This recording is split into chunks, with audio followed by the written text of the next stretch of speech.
Welcome to FT Markets.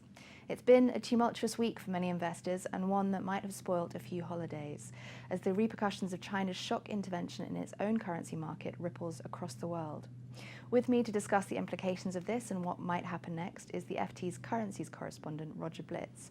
Roger, thanks very much for joining us. So if we can start, first of all, by explaining what it is that's happened in markets this week and in context, how big a move we've seen. Well, there's no doubt that Monday was a fantastically dramatic event. We saw the Dow Jones Industrial Average drop 1,000 points. The S&P 500 was down 5%. Clearly what was going on in China started to affect US and European equities.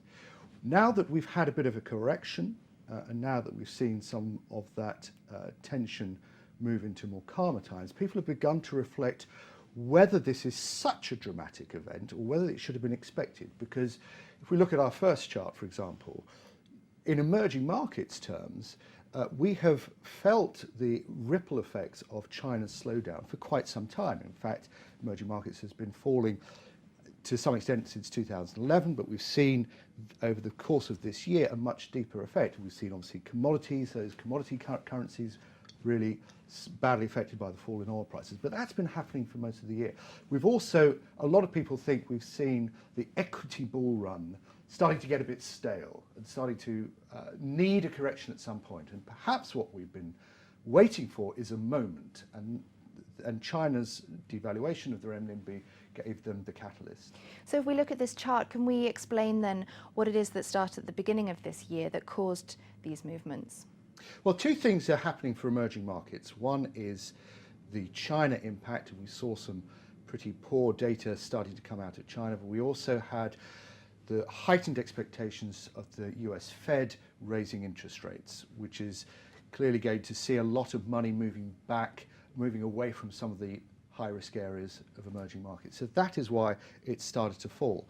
And that's what people still think is going to be the two twin issues for emerging markets as we move forward. So if we're saying that these movements have been happening for a while, then what is it that has been going on since the start of this year or even earlier?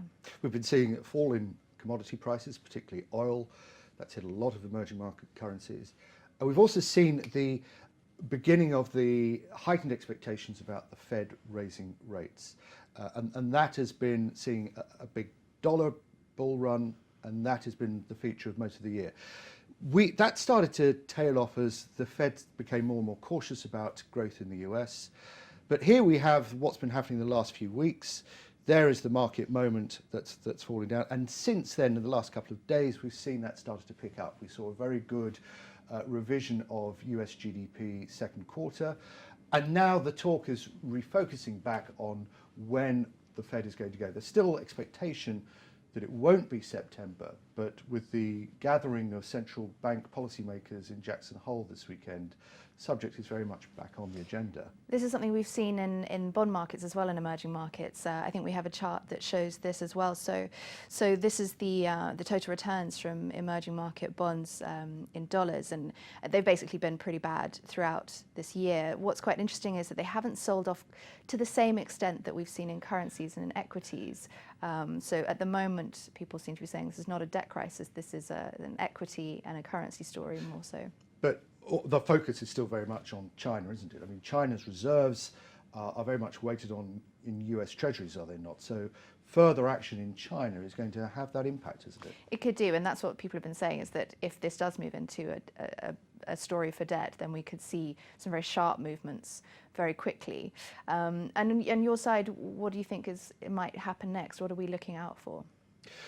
Well, it is all about Jackson Hole, the gathering there this weekend. And I think when we now come into next week is September, we have a payrolls announcement. And so everybody's back on the data watch, and everybody's waiting to see what is the next, what are the signs, what are the reasons for the US not to raise rates? Clearly, market turmoil, what's happening in China is going to be that. But the focus is much more now about, well, if it's not going to be September, is it more likely to be December? In other words, what's the length of the delay going to be? And also, what's the pace of a rate rise going to look like? And that's going to affect places like emerging markets in particular. Thank you, Roger. So as the dust settles from a dramatic week in markets, focus is now turned to the US and China and what happens next.